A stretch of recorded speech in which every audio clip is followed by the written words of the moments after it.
புதுசா பாத்தீங்கன்னா பல சிக்கல்களை கொடுக்கக்கூடிய மலச்சிக்கல் பத்தி பேசலாம். ஒரு முக்கியமான காரணம் உணவு பழக்க வழக்கங்கள்ல இப்ப உதாரணமா எடுத்துட்டா இன்னைக்கு நார்ச்சத்து உள்ள உணவுகள் ரொம்ப கம்மி. இட்லி, தோசை, பொங்கல், பூரி இது மாதிரி அதாவது மாவாக மாறுது. அப்போ நம்ம இண்டஸ்ட்ரியல் எல்லாம் போய் அப்படி பச மாதிரி பிடிச்சிக்கிற மாதிரி மாவு ஐட்டங்கள் சாப்பிடக்கூடிய வடிவம் தான் வேற. இட்லியா இருந்தாலும் தோசையா இருந்தாலும் பணியாரமா இருந்தாலும் எல்லாம் மாவு தானே. அப்ப மாவு எல்லாமே வந்து பார்த்தா ஒரு கோட்டிங் மாதிரி குடல்ல படிஞ்சு ஒரு கிளியரா வெளியேறக்கூடிய தன்மை வந்து கொடுப்பது இல்லை லார்ஜ் இண்டஸ்ட்ரியல்.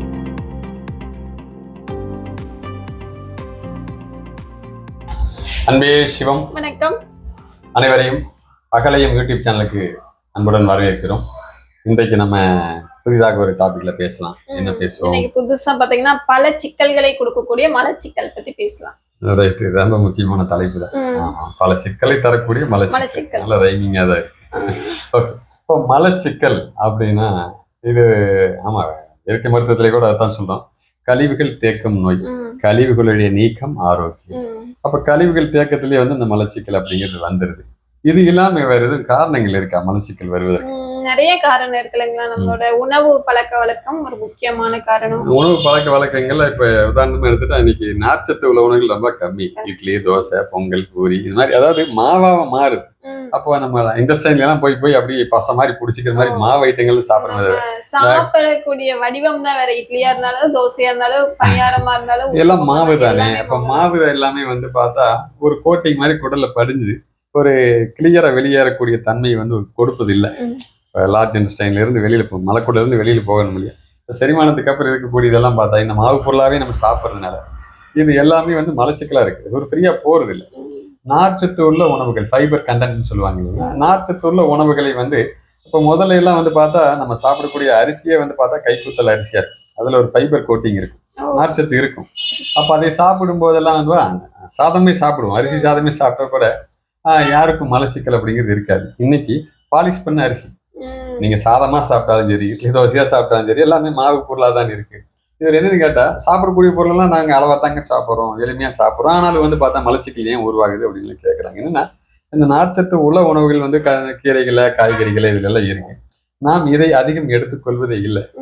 இது ஒரு காரணம். நம்ம உணவு பழக்க வழக்கத்துல ஃபைபர் கண்டென்ட் என்பது அதிகமா வேணும். சரி, வேற இது இல்லாம மைதா கலந்த உணவுகள், இப்போ பிஸ்கட், பேக்கரி ஐட்டம் சொல்றீங்களா? ஆமா, பேக்கரி உணவுகள் வந்து பார்த்தா அது எல்லாம் மைதா எல்லாமே பேக்கரி உணவுகள் என்ன இருக்கு. ஆமா, அப்படி எடுத்துக்கும் போது அதுவுமே வந்து பார்த்தா மாவு தானே.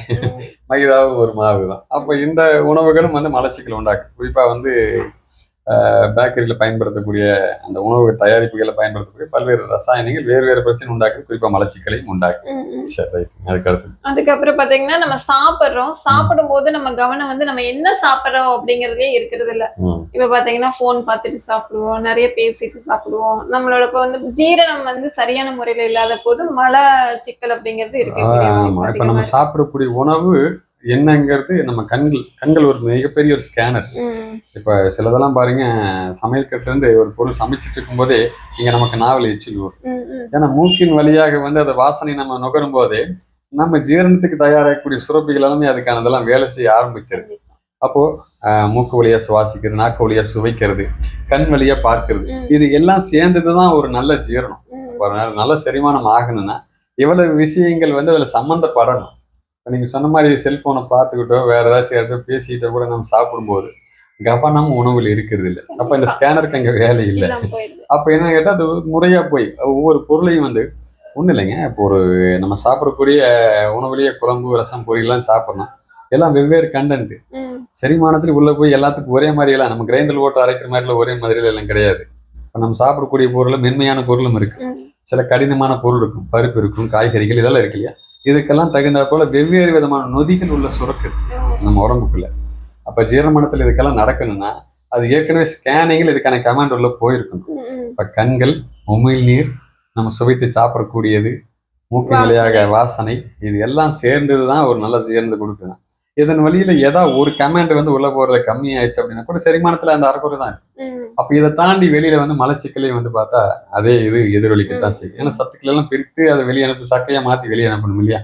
அப்ப அதுலயும் வந்து ஒரு முழுமை இருக்காது. அப்ப இதுவும் மலச்சிக்கல் காரணமா இருக்கு. இன்னொரு இது பாத்தீங்கன்னா நீண்ட நேரம் அமர்ந்தே வேலை செய்யக்கூடிய வேலை இன்னைக்கு அதிகமாயிடுச்சு. பொதுவா கடின உழைப்பு என்பது இல்லை, நடந்து கொண்டு உடல் இயக்கம் எல்லாவற்றுக்கும் எல்லா பக்கம் நடந்து வேலை செய்யற மாதிரியான வேலையை இருக்கிறத விட சீட் ஒர்க், ஆமா கரெக்டா சொன்னீங்க, சீட் ஒர்க் அப்படிங்கிறது அதிகமாயிடுச்சு. இப்போ இதுல வந்து மூல ஆதாரம் அப்படின்னு சொல்லக்கூடிய அந்த பகுதி அதிகம் சூடாச்சுனாலும் பார்த்தீங்கன்னா மலம் ஃப்ரீயா போகாது. நீங்க நிறைய மலச்சிக்கல், ஃபைல்ஸ் கம்ப்ளைண்ட், ஃபிட்சுலா இதெல்லாம் சொல்றாங்க இல்லையா, யாருக்கு இருக்குன்னு கேட்டீங்கன்னா மலச்சிக்கல் வந்தவங்களுக்கு தான் வருது. மலச்சிக்கல் அதிகம் இருக்கக்கூடியவங்க எல்லாம் சொல்லக்கூடிய ஒரே விஷயம் அவங்களுடைய வேலை இது என்னன்னு கேட்டா பெரும்பாலும் சீட்ல உட்காந்து ஒரே இடத்துல வேலை செய்யறதா. பாருங்க, ஒரு 20 நிமிஷம் அரை மணி நேரத்துக்கு ஒரு முறை வந்து ஒரு சிறிதா நடை பயின்றுட்டு வரணும் அப்படின்னு சொல்றாங்க. ஒரே இடத்துல உட்காந்துட்டு இருக்க கூடாதுங்கிறாங்க. அவன் முன்னோருடைய வழக்கம் என்னன்னா, நீங்க சாப்பிட்டு முடிச்சா கூட சாப்பிட்ட இடத்துல உட்கார்ந்து இருக்க கூடாதுபாங்க. சாப்பிட்டா கொஞ்சம் தள்ளி உட்கார சொல்லுவாங்க. ஏன்னா அவ்வளவு முக்கியம் கொடுத்துருக்காங்க மூலாதார சூட்டுக்கு. மூலாதாரம் தொடர்ந்து சூடாயிட்டு இருந்தது அப்படின்னா இந்த ஆசன வாயில இருக்கக்கூடிய பிரச்சனை இல்லாம மலச்சிக்கல் மாதிரி பல தொந்தரவுகளை கொண்டு வரும் அப்படிங்கிறதுக்காக. வேற சரி, அடுத்து இந்த மலச்சிக்கலை வந்து எப்படி தீர்த்துக்கலாம் இயற்கையான வழியில? இன்னொன்னு தண்ணீர் வந்து தேவையான அளவுக்கு குடிக்கணும். நிறைய பேர் டீ காஃபி குடிக்கிறதெல்லாம் விரும்புவாங்களே தவிர தாகத்துக்கு தண்ணி குடிக்கணுங்கிறது நினைக்கிறது இல்லை. இன்னொன்று தெரியுங்களா, இந்த டீ காஃபி கூட மலச்சிக்கலை உண்டாக்கக்கூடியது. அதுல ஒரு பால் மற்ற காம்பினேஷன்ஸ் எல்லாம் உண்டாது இல்லையா. ஒன்னும் இல்லை, துவர்ப்பு சுவை நீங்க அதிகமா சேர்த்துட்டா மலக்குடலை இருக்கும். துவர்ப்பு என்பது கட்டக்கூடியது, கட்டக்கூடிய துவர்ப்பு சுவை. அப்போ நீங்க டீ நிறைய விரும்பி சாப்பிட்றவங்களா இருந்தீங்கன்னா டீ சாப்பிட்டத சில பேருக்கு காலையில பாத்ரூம் போகிறதுனால சொல்லுவாங்க. அது காரணம் இல்லை, சூடா ஒரு திரவம் உள்ள சாப்பிட்றீங்க, ஒரு சுடுதண்ணி குடிச்சா கூட அந்த மாதிரி போகும். ஆனா அதுவே மலச்சிக்கலை தீர்க்கலை.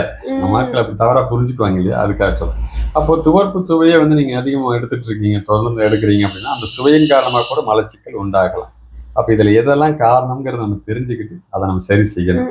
ஓகே, தண்ணீர் தேவையான அளவுக்கு குடிக்கணும்னு சொன்ன இல்லையா, தேவையான அளவுக்கு தாகம் உள்ள அளவுக்கு தண்ணி குடிச்சா கூட அது மலச்சிக்கல் இல்லாமல் பார்த்துக்கொள்ளும். முடிஞ்ச வரைக்கும் ஒரு வெதுவெதுப்பான தண்ணீர் வந்து குடிக்கலாம், இதெல்லாம் நல்லது. அதோட கொய்யாப்பழம் இருக்கு, நல்லா கனிந்த கொய்யாப்பழம், அது சிவப்பு கொய்யாவோ வெள்ளை நிற கொய்யாவோ எதுவாக கூட இருக்கலாம். நல்லா கனிந்த கொய்யா சாப்பிட்டீங்கன்னா மலச்சிக்கல் என்பது இருக்காது. அப்புறம் நார்ச்சத்துல காய்கறி கீரைகள் நம்ம சரி சொல்லியிருக்கிறோம். வெண்டைக்காய் சாப்பிடலாம், சுரக்காய், பாகக்காய், பீர்க்கங்காய், புடலங்காய், இது எல்லாமே நார்ச்சத்து உள்ளது, ஃபைபர் கண்டென்ட் நிறைய உள்ளது. நீங்க உணவுல இதை சேர்த்துக்கக்கூடிய நாட்கள் எல்லாம் பாருங்க, மலச்சிக்கல் வந்து அந்த அளவுக்கு இருக்காது. நீங்க வெறும் மாவு ஐட்டமாவே சாப்பிட்றதை விட நார்ச்சத்து உள்ள ஒன்று சாப்பிடும்போது கொஞ்சம் ஃப்ரீயா மலம் கழிவதை நீங்க பார்க்கலாம். இது இல்லாம வேற என்ன வழிமுறைகள் வந்து சொல்லலாங்க? வேற வழிமுறைகள் பாத்தீங்கன்னா நம்ம நாட்டு மருந்து கடைகள்ல நிலாவரை பொடி கிடைக்கும். நிலாவரை பொடி 50 கிராம், ரோஜா இதழ் பொடி 20 கிராம், திரிபலா சூரணம் வந்து ஒரு 20 கிராம், இதெல்லாம் ஒன்றா சேர்த்து கலந்து வச்சுட்டு காலையில எழுந்த உடனே வெறும் வயிற்றுல 1 டம்ளர் வெதுவெதுப்பான தண்ணியில 1/2 ஸ்பூன் இந்த பொடிகள்ல கலந்து, ஒரு டம்ளருக்கு 1/2 டீஸ்பூன் மாதிரி வெதுவெதுப்பான தண்ணியில கலந்து குடிச்சா போதும். மலச்சிக்கல் இருக்கிறவங்க இதை பயன்படுத்திட்டு வராங்க. ஒரு தொடர்ந்து ஒரு 20-21 நாள பயன்படுத்தியாச்சுன்னா அந்த ஃப்ளோ கரெக்டா போக ஆரம்பிக்கும். மலக்குடல் வழியாக மலம் வெளியேறுங்க ஒரு வழக்கத்துக்கு வரும். எதுவுமே ஒரு வழக்கத்துக்கு வரும்போது அப்புறம் ஆட்டோமேட்டிக்கா அதே பழக்கமா மாறும். பழக்கத்துக்கு வந்து வழக்கமாகும். அப்போ அதை வந்து தொடர்ந்து செய்துட்டு வர்றது நல்லது. ஏன்னா மேற்கொண்டு எடுத்துக்க வேண்டிய அவசியம் இல்லை, மலச்சிக்கல் தீரணும் இல்லையா, அதான் மெயினான விஷயம். இதே மாதிரி இன்னொரு இது வந்து பாத்தீங்கன்னா முத்திரையில ஒரு இது இருக்குங்க. அந்த முத்திரையை பயன்படுத்தினால மலச்சிக்கல் வந்து சீக்கிரம் தீருதுங்க. பாருங்க, நீங்க ஒரு ஹோம் ரெமடி ஒன்று சொல்லியிருக்கிற மாதிரி கைகள் மூலமாகவும் மலச்சிக்கலை அகற்ற முடியும். முத்திரைகள்ல பாருங்க, என்னுடைய கைகளை பாருங்க, கை பெருவிரல் இருக்கு இல்லையா, கை பெருவிரல மோதிர விரலோட கீழ் ரேகை அடிப்பக்க ரேகையில இப்படி வச்சு பிடிச்சிட்டிங்கன்னா போதும். ஒரு 10 நிமிடம் பிடிச்சிட்டிங்கன்னா போதும். இது தினசரி செய்யணும். ஒரு 10 நிமிடம் செய்துட்டு வந்தீங்கன்னா போதும். காலையில் எழுந்து முகம் கழுவிட்டு இதெல்லாம் பண்ணிட்டு வந்தீங்க அப்படின்னா இது வந்து மலச்சிக்கலை அகற்றுவதற்கு பயன்படக்கூடிய ஒரு ரொம்ப அருமையான முத்திரை. இது இல்லாமல் உடல் எடையை குறைப்பதற்கு இந்த முத்திரை வந்து பயன்படும். ஆமா, அதனால இதுல இன்னும் நிறைய பர்பஸ் இருக்கு. இப்ப மலச்சிக்கல் நீக்குவதற்கு இதெல்லாம் வந்து இப்ப நம்ம சொன்னதே வந்து ஆமா உதவி செய்கிறது. இதையெல்லாம் சேர்த்து அவங்க கடைபிடிச்சிட்டு வந்தாங்கன்னா, ஏன்னா நம்ம சில வாழ்வியல் முறைகளையும் சொல்லியிருக்கிறோம் இல்லையா, அதோடு சேர்த்து அவங்க எதையும் செய்துட்டு வந்தாங்கன்னா மலச்சிக்கல் இருந்து விடுபட்டு விடலாம். மீண்டும் அடுத்த பதிவுகளை சந்திக்கலாங்க.